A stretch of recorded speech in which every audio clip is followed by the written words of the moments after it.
Olá, seja bem-vindo à aula Quais os passos que eu devo tomar para desenvolver meu sistema de controle, certo? Veja bem, como está dizendo aqui o título, não é uma receita de bolo, são apenas boas práticas para a gente começar a trabalhar o nosso projeto do sistema de controle já de uma maneira mais estruturada, certo? Então, o que a gente vai fazer? Bom, a gente já sabe que o nosso sistema de controle vai ter um controlador, um atuador, um sensor, tudo isso ligado à planta, e nós vamos montar todo esse sistema de tal maneira que eu dando um sinal na entrada aqui no meu set point, ó, aqui, eu consigo conduzir a planta a me dar o resultado que eu estou desejando, certo? Então, o que é que eu faço primeiro, então? A primeira coisa que deve ser feita é obter um modelo matemático da planta. Então, a gente tem que saber exatamente, ou o mais próximo possível, de como se dá o comportamento dinâmico dessa planta, certo?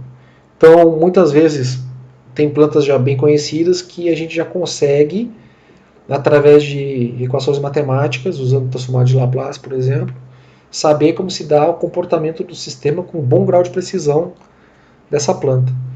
Tem outras plantas que a gente não tem como fazer esse modelo assim de uma maneira tão trivial ou tão evidente. Então, muitas das vezes o que é feito são ensaios com a planta. A gente dá um sinal de entrada e vê como é que se comporta. Se tem, por exemplo, quanto tempo que ela leva para chegar no set point, se chega no set point, se chega no valor que a gente quer.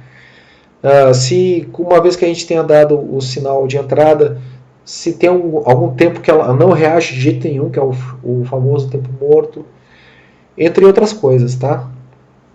Aí tem toda uma teoria de controle que te ajuda a fazer o modelamento matemático dessa planta usando ensaios, tá? Logo depois a gente tem que escolher um sensor adequado para a planta, certo?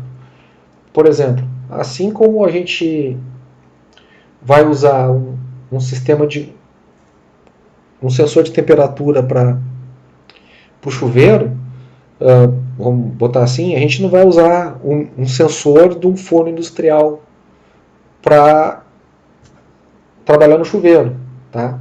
Aí, sei lá, um sensor industrial que trabalha no forno entre 0 e 1000 graus. Não precisa disso, até porque deve ter restrições até físicas de colocar esse sensor dentro do chuveiro, por exemplo. Mas se você encontrar um sensor que trabalhe com uma razoável linearidade entre, sei lá, 10 graus e 40 graus, ou 10 graus e 50 graus, pode ser já suficiente, certo? Então, não precisa ser nada do outro mundo, nem precisa ser um range muito alto, ou muito baixo, ou muito restrito. Tem que ser adequado, certo?